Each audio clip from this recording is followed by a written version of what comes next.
later on. But I'm just going to be a bit nosy into Alex's sketchbook whilst I talk.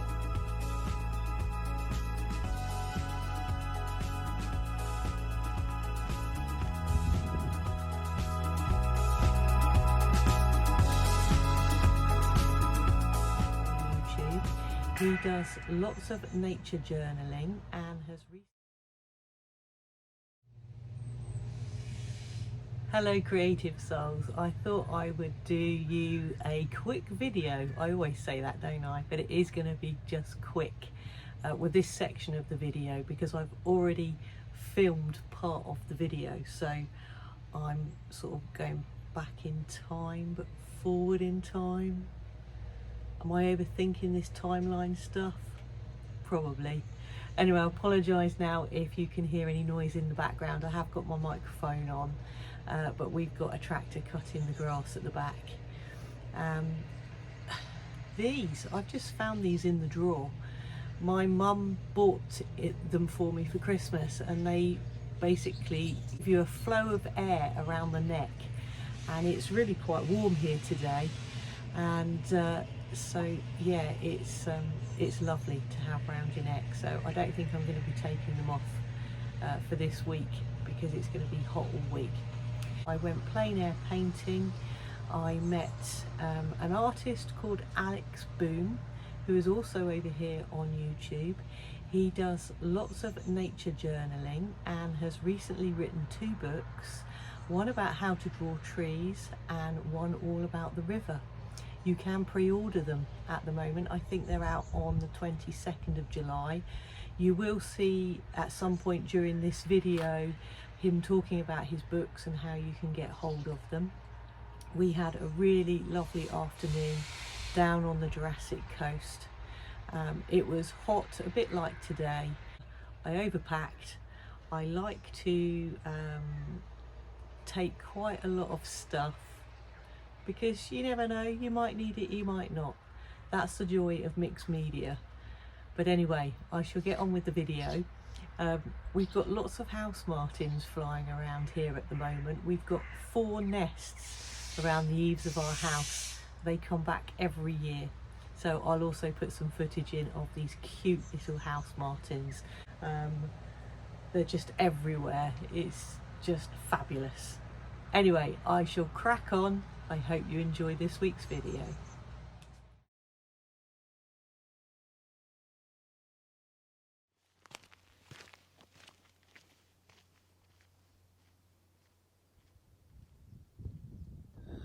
Hello creative souls, I'm here with Alex this afternoon and we are on the beautiful Jurassic Coast, and Alex has brought me along this path, and behind us are the most beautiful views which I will show you later on. But I'm just going to be a bit nosy into Alex's sketchbook whilst I've got him here.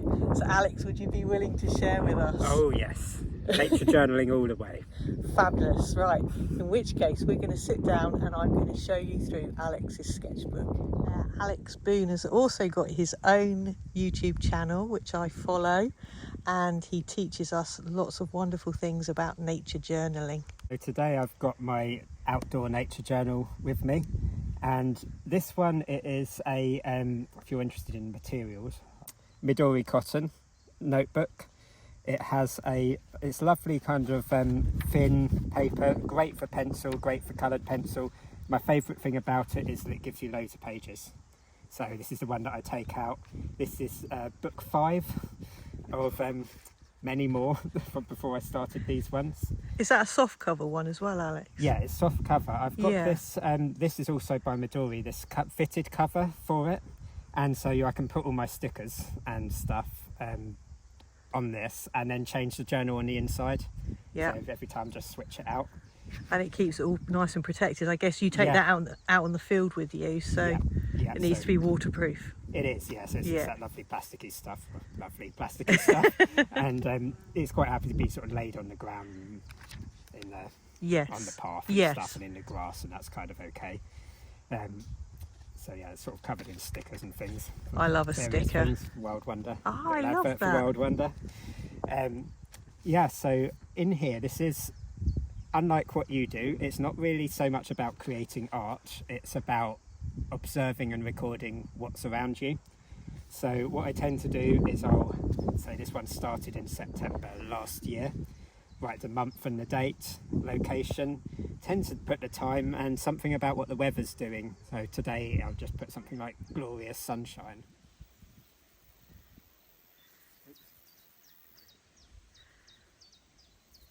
In here, it's usually writing, sometimes sketching. This period of time I was clearly just into doing a few sentences about what was going on, a few little diagrams and things. Other days it's far more about the sketching. So this is drawing egrets in motion and sort of tracking the flight patterns of birds. Yeah. Wow. Writing down a few lists of the things that I've spotted. So it's very detailed, Alex. Yeah, it's looking into the sort of the details of the landscape and identifying nature. That's kind of the really important part of it for me. So one of the things that I'll do, if I find something I don't know what it is, I will do some sketches of it. They're very quick sketches. They're not works of art by any stretch, and write down some of the details about it. And I'll always kind of take a photo and say if I've taken a photo taken, pressing taken, sample taken, this sort of thing, and then I'll put a great big box around it. And usually, I obviously didn't on this occasion, usually I'll then come back to that later on and try to identify from the guidebooks what it was based on my photos. Sometimes there's things like diagrams here, like this is a diagram of an old lane and where the ditches were and what plants were growing inside each of these areas. So south side, north side, this is the shaded side, and just trying to kind of map it out a little bit. All very quick though. I mean, this is an exercise that's 3 minutes long. Yeah. So would you say, Alex, that you tend to sort of write about the environment that you're visiting that day and then go back to the studio and maybe create art from that? That's it. Yeah, so this is my outdoor nature journal. This is the work, the real bit of the work that's important to me. And then from there I go and make my main nature journal. This is leading somewhere, this is leading to my artwork. Yes. But it's a really important part of my process to be identifying and finding new and interesting things to me, which then translates into later work. I like the app Merlin, the birdsong app, so I will write lists from Merlin as well. And we can hear the chiff chaff now. Yep, chiff chaff going behind us. Common chiff chaff. This one is looking at fungi characteristics, and this was actually a teaching session with my nature journaling circle online. And so what I did was I summarised the main things that you need to know to identify a mushroom or a toadstool. And I like to put all of these technical learning things in my journal as well. It's so you can kind of find them and use them again later on. A few examples of some of the different families and what different gill types you can get on mushrooms. So let's get sort of the geeky scientific side. Sort of right down to the nitty gritty, isn't it? Yeah. The absolute detail of it. Yeah, so here's like identification tips and things for working out what different fungi are. How long does it take for you to fill up one of these sketchbooks? Yeah, I've been a little bit behind on my outdoor nature journaling. I've been working on my micro seasons project, which you can go over to my channel to find out about that. And you recommended a couple of books about micro seasons as well, which I have actually bought recently. Right. I can't remember what they're called, but it was 72 seasons, isn't it? 72 seasons through the year. Yeah. So it's breaking the normal calendar year up into 72 smaller micro seasons. Each one's about 5 or 6 days long. And so I'm working on a painting project, so one page for every micro season, and using kind of this information, these special moments that I've found in each of those little periods to identify a micro season and then go and paint it. Yeah. Sorry, what were the books called? Because I cut you off. I'm sorry. Yes, that's all right. It's Lev Perikian's Light Rain Sometimes Fall, and there's a Granta one, I can't remember, Nature's Calendar. And That's it's it, for, yeah. For lovely women whose names I can't remember who wrote that one. I put you on the spot a bit there. But that one's really good as well, yeah, that's Granta, Nature's Calendar. Yeah. Yeah. And you've also got your own books coming out very soon, Alex. I have, yes. And I've pre-ordered one of them. And if I was organised, I would have bought them because I've got my advanced copies. I could have just gone, look, here they are. But yeah, check out my channel because there'll be a flick through them in the next month or so. Yeah, I think I've pre-ordered the one How to Draw Trees. Yeah. And I'm waiting until next month, and then I will order the next one, which is about rivers. Yeah, so How to Draw a Tree and How to Draw a River are Wow. the two titles so far. Fingers crossed we will continue. And when are they due to come out, Alex? 22nd of July this Wow. year. Oh, you must be so proud of your achievement as well, because that takes a lot of work. It was a lot of work, especially since I had to write them both at the same time for the same deadline, so that was quite... Goodness yeah, me. it's quite a lot of work, but it was kind of worth it. Well, I'm looking forward to receiving my copy, and I will get you to sign it as well. This is quite an interesting one because this was a change in the process that I decided to use in my journal. So what I've got here is I'm actually tracking my mood and my fatigue levels alongside the weather and my nature journaling observations, because I've been having fatigue issues, probably because I do too much and have been writing books of Two books at the same time. At the same time. But I think it's quite useful to kind of know what's going on with you. So it's part of the inside part of the nature journaling, how it's making you feel. Yeah. And sometimes I will write down a score of my mood at the beginning and the end of some time outside. I can really relate to that, Alex. Having rheumatoid arthritis, I call it the spoon theory. I don't know if you've ever heard of the spoon theory. Yeah. And my friends all understand the spoon theory. If I'm running low on spoons, they know exactly what that means. And I think lots of people, not just people with autoimmune, people with busy lifestyles or chronic illness, whatever the issue is, I think everyone can relate to the spoon theory. Yeah. Yeah, I have a problem with terrible head fog. That's my thing, where I feel like I'm sort of half in, half out of my life sometimes, and just floating along.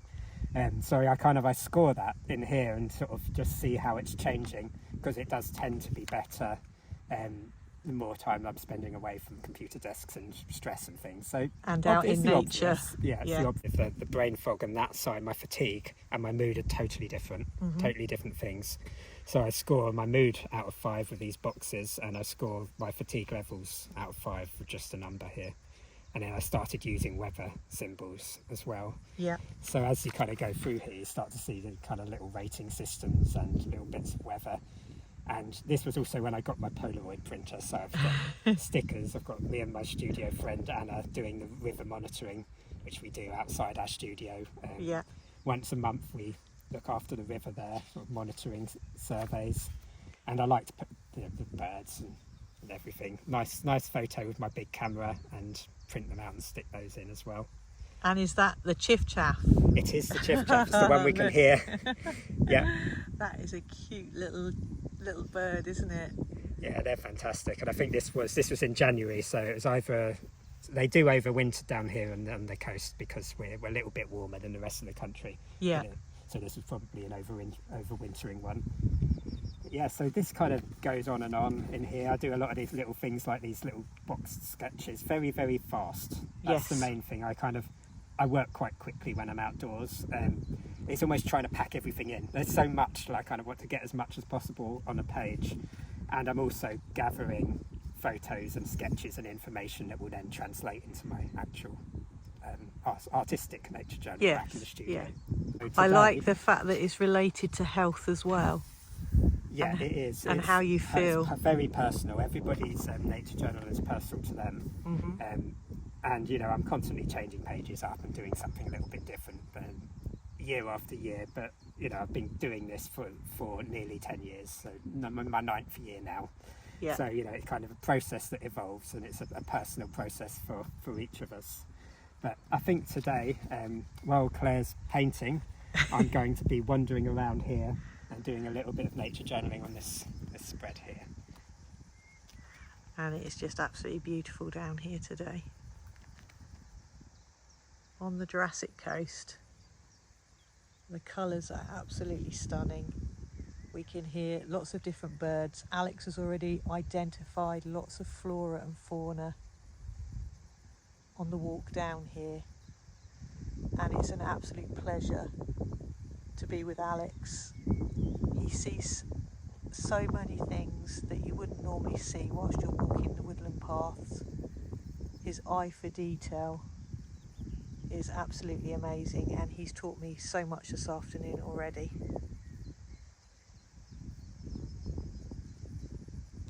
Sorry for the brief interruption. I hope you're enjoying the video so far.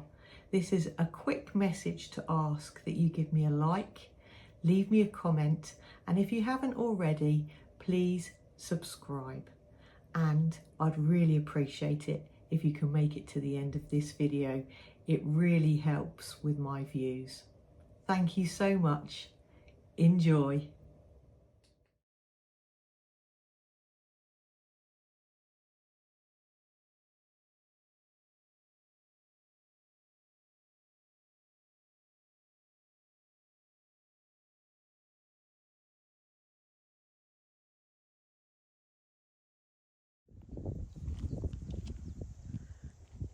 Okay, that's my quick sketch. It literally took me minutes. It's gestural, there's no details. I'm not getting bogged down in the details. I don't know if you can see, if the camera can pick it up, but there are little houses down there and the cob. I put the cob in, but I am not drawing in all those little houses. It's about getting down some beautiful blues and greens. It's a very warm afternoon. This is our progress so far. I haven't got my microphone on, so I'm sure you'll be able to hear me fine. But just going along, I've brought my tiny art toolkit with me today. And then there's my rest of my kit. And then here's Alex's kit here. And he literally brings his journal and a pencil. And here's what he's been sketching this afternoon. This is called Tutson. I'm not going to say the rest because I don't think I can pronounce it, but it's over here and it's growing in abundance along the pathway. So we're just about to pack up for the afternoon. Two artists, two very different pieces of art, and we've had the most wonderful afternoon learning from each other. This is Alex's nature journal, very detailed, lots of notes, very thought out. And then here's my quick loose sketch using gouache, Derwent Inktense pencils and some tempera sticks, and not a lot of detail. Tractor in the background, there's workmen next door, but hopefully this microphone will help to drown that all out. But I'm sat out in the garden at the table. Sorry you can't see me.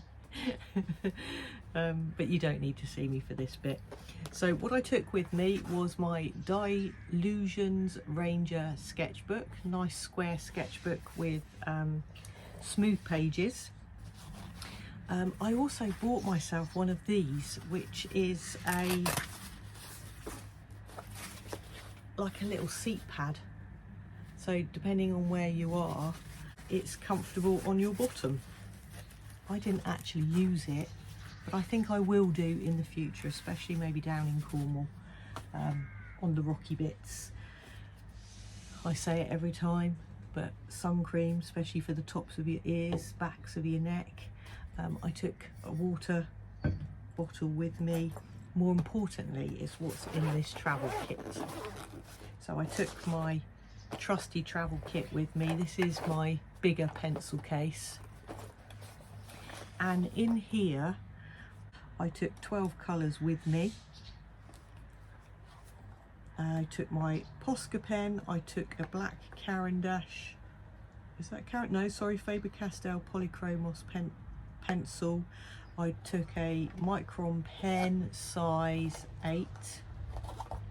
I also took a mechanical pencil as well. I took my little tin with some oil pastels in and my Neocolour 2s, and I took my art toolkit, which I am absolutely loving. I used it for the first time in Cornwall at the weekend, which was last week's video, and I've fallen in love with this little kit. Really love it. It's filled with gouache, gives you a completely different experience on the page, so I would recommend that. I threw in some tempera sticks because I'm enjoying using these at the moment as well. Took the colours that I thought I might need. I didn't use all of them, but I did use them nonetheless, and I will take them again. I remembered to take my viewfinder. I wish I'd used it. I didn't. Oh, my little Tombow eraser. I took my Pentel Arts Colour brush pen in grey. Didn't use it. Took 2 of the Pentel water brush pens. I took my Pentel brush pen in black. Again, didn't use it. Took my mister. I took my trusty HB pencil, which I did use. As you can see, I've just sort of thrown everything back in to come home again. Took some white gouache, didn't use it. I think I might put some white gouache in this little palette. You can buy the little square pans to go in here, so I think I might take this mixing section out and possibly put 2 bigger squares in, or I might get 4 rectangles and put some more colours in. And the other thing I'd like to say is these little pans do slip down. There's like a little groove down here, so the recommendation is you put a cocktail stick down here, or a piece of sort of wooden skewer stick cut to size, and it will stop your pans from dropping down. So I really need to do that. I took my Escoda size 8 travel brush. Didn't use it.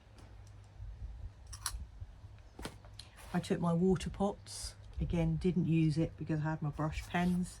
And I took my little Sea White of Brighton postcard pad. Again, I didn't use it. But just because I didn't use it doesn't mean I didn't need it. Packing what I think I might need gives me confidence. It makes me feel I've got everything I'm going to need whilst out painting plein air. And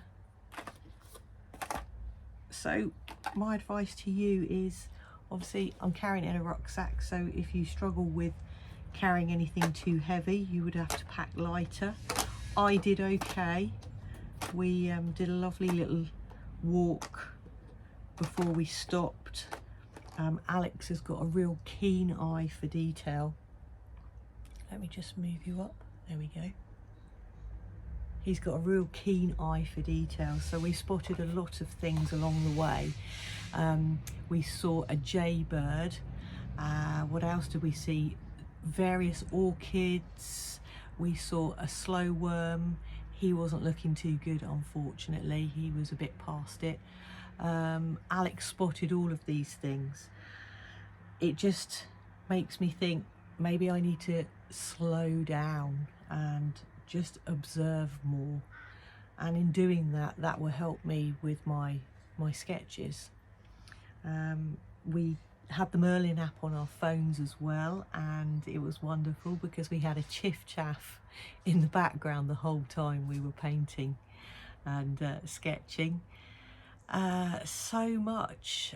Sir John's wort. I don't know the name for it. Again, Alex did that in his sketchbook. So much flora, fauna, wildlife, butterflies, bees, a little beetle. It was the most wonderful afternoon, and I think what I'm taking away from it, not only did I meet another wonderful artist that spreads joy out into the world with the art that he creates, he taught me, like I say, to slow down, to observe, to take your time and really look at the detail in nature. I hope you enjoyed this week's video, and thank you for watching.